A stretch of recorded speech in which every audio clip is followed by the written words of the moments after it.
All right, everybody, let's jump into this first story. We got this from the Post-Millennial. Breaking: Trump to appeal D.C. trial date of March 4th, calling it election interference. I have to agree.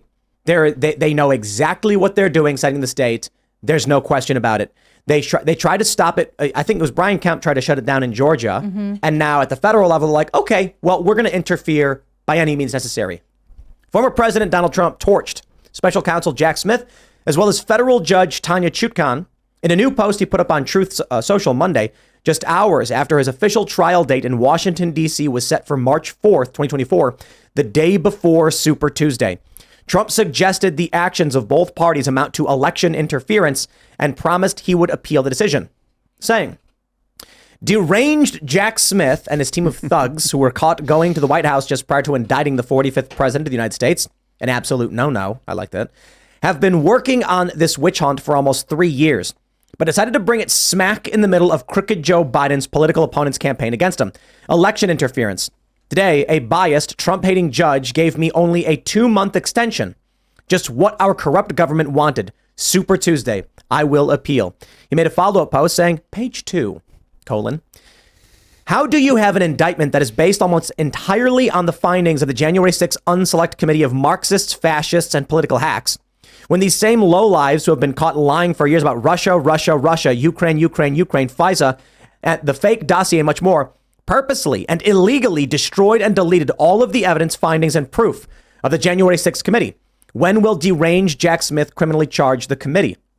Well, there's no question in my mind, and I think any reasonable human being can understand that when they set the trial date for the day before Super Tuesday, this will inhibit Donald Trump from campaigning on the single most important day of maybe even the whole election. Because whether Super Tuesday is huge, you're going to win the primary, but the votes, the turnout we see in the primary it reflects the general election. Donald Trump won't be able to have rallies, or if he does, it's going to be at a courthouse, and it's going to give his opponents and Joe Biden a tremendous advantage. They know exactly what they're doing. Change my mind. Well, here's the thing about it. It's not just that it's Super Tuesday, which is 14 states, including Texas and California. It's also that they're seeking to put a gag order on him to not be able to talk about a lot of what's in the case. So they already did gag him for some of the stuff. I think anything involving witnesses, information about that comes out pre-trial. But who knows if they're going to file another motion to try and stop him from having any further discussions publicly about what's going on in this case. I think that's a really big concern as well, especially when he comes out saying that it's election interference. They don't like that. And you also have a lot of people saying that his posts on Truth Social constitute a level of violence. Like when he says, if they come for me, I'm coming for you. And they think that, like NPR thinks that that's violence, when really what that is like also lawfare. Mm-hmm. It's like further legal implications. Well, then that also implies that they're coming for him as violence. Yes, of course they do, because they think words are violence. Because they think words are violence. They've already told us this. Right. All through 2020, words are violence. All the pronoun people, words are violence. It's a ridiculous concept when these far leftists are like, words are violence, and then they insult you and call you a name, because by their definition, your response should be what they describe as self-defense, which is violence. Right.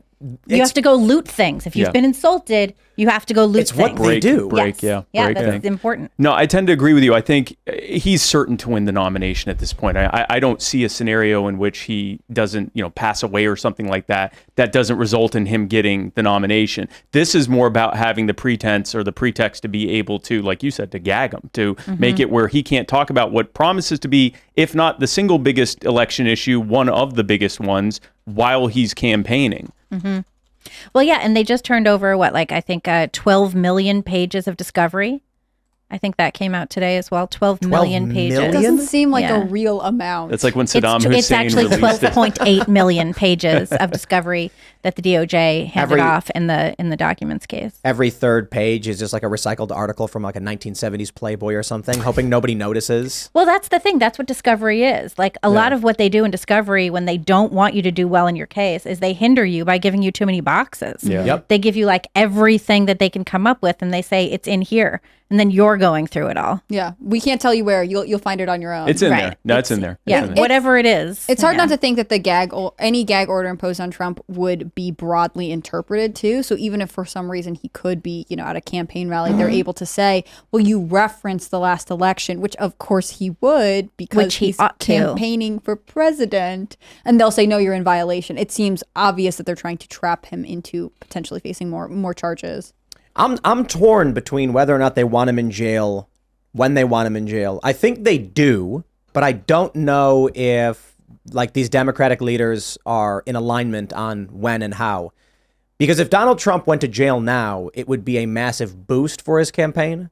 But it's really hard to predict exactly what would happen. Like if they remanded him to custody, it would inhibit his ability to campaign, but the press would be so explosive that it might make more money for him than He did raise possible. like $7 million off the Georgia mugshot. right. And I think that was like yesterday's number or something. Yeah, that was yesterday's number. Now they have remanded Black Voices for Trump. His name's Harrison Floyd, so he cannot campaign, and he's the only one.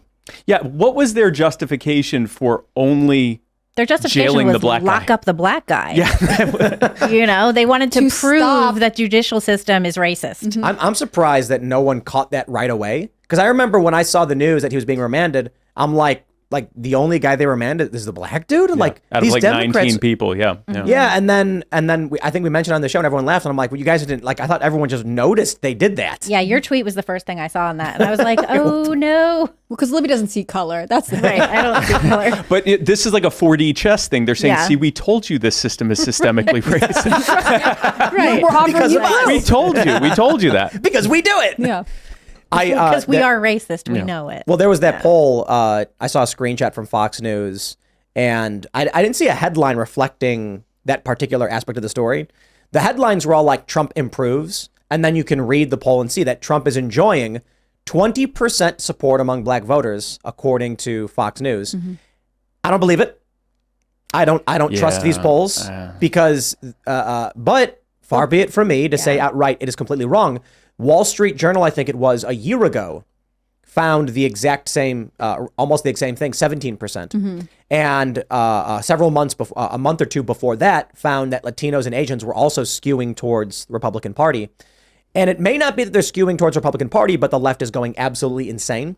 And the Democrats saying things like, we know gas prices are high, but sacrifice for Ukraine kind of drives voters insane. And they're going to be like, at this point, I'll vote for whoever offers me anything. Give me a ham sandwich and I'll vote for you. Right. So I do think it is possible these numbers are real.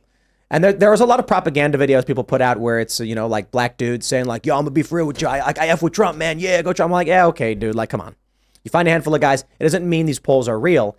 And Those are fun videos, though. They're fun. But the reason I'm skeptical is if this is true, Trump can't lose. Yeah, there was actually something that came out. This would have been back in like 04 or 05 that said that if black support, if everything else remained equal, all other demographics remain equal, if black Democrat support went below 80%, there isn't a single state that they could win an election, a federal election or a statewide election in. Well, did you see there was Wall Street Journal wrote that up, referenced it a couple years ago. Yeah. Well, and it's why it was so significant when Trump gained like even 2 percentage points between 2016 and 2020 among black voters. I mean, this was like Edison and Pew Research that found it, but he is more likely to have support from black men than black women. But especially in this, 4-year gap that we've had Biden, it wouldn't surprise me if he maintained the stamina that he had produced in the 4 years he was in office. It was funny. We had Fresh and Fit on the show on Friday, and Fresh was telling us that Trump getting this mugshot is going to resonate with a lot of people who felt that they've been unjustly incarcerated. They're going to see this guy who's being unjustly incarcerated. It's going to resonate with him. He's going to earn their vote. Now, today I saw this narrative where they're like, how dare you insinuate? Yes, this has been coming up all over the place. I've been dealing with this myself. Yeah, because Trump was put in jail, he'll gain black support as if all black people have been in jail. And it's like, whoa, hold on there a minute. Yes, hold on. They are. So I can't speak for anybody else. I can just tell you what we talked about on the podcast with Fresh and Fit. But Fresh is a black man telling me this. And he was referencing specifically people who felt unjustly incarcerated, not all black people. Now, I don't know where the other narrative, like maybe someone said something else. I'm not going to say that idea came from this show, but people are saying it. And now they're getting offended that it's racist to imply. I suspect he's going to get at least a little bit of a boost in black support if for no other reason than he created the greatest rap album cover art ever. Like that is that's the best. really funny. That mugshot. Yeah. Yeah, You know? I've been hearing this from people that it's like basically racist to say that a mugshot would engender support in the black community. But by the left's own numbers, right? By the Democrats' own numbers, black people are proportionally by population more imprisoned, Disproportionately. disproportionately imprisoned, locked up, unjustly treated in the system. And so now they're like, you could see someone else is being unjustly treated in the system. Oh, just like me and my brother and whoever else. And I think that it's true. Like a lot of Americans, I think, have been arrested. Most of the men that I know have been arrested at some point. Spend a night in jail, whatever else. But look at stop and frisk. The Democrats screamed that was racist. And then when Bloomberg was mayor, he was challenged as mayor, he said, well, look where the crime is. That's where the Democrat, that's what it says. And it's like, he's just saying too bad. Yeah. If the Democrats are claiming that he saved black lives by doing right. that. If the Democrats are complaining, saying that black people are disproportionately targeted by police, and then someone says, I think that might benefit Trump, now that he's being unjustly charged, it's absurd that people are like, how dare you? But of course, Democrats, what else can you expect from them? But utter hypocrisy. I think it's the bending of the logic. They'll be like, well, Trump could never experience the things other people could experience, like, because he's whatever, white and privileged. I think part of it is, as you watch him get buried in all this legal bureaucracy, getting 12 million documents sent to him, people identify their own challenges with law enforcement and the legal system, right? They just see that like this is not a system that is meant to give you a swift trial. It's not something that necessarily is fair, and it's not necessarily a racial slang so much as people who find that the system is broken is seeing that no one is safe from it. Trump was the president of the United States, and they're going to do whatever they can to try and use this arm of the government to keep him out. If it can happen to the previous president, it could happen to anyone. Yeah. Mm-hmm. It is interesting too that the DOJ has been trying to accelerate the timelines in the cases that they're prosecuting, and Georgia and New York both seem to be stretching it out a little bit. It's like Georgia and New York want to get convictions after the DOJ gets convictions so that they can use those convictions in their case.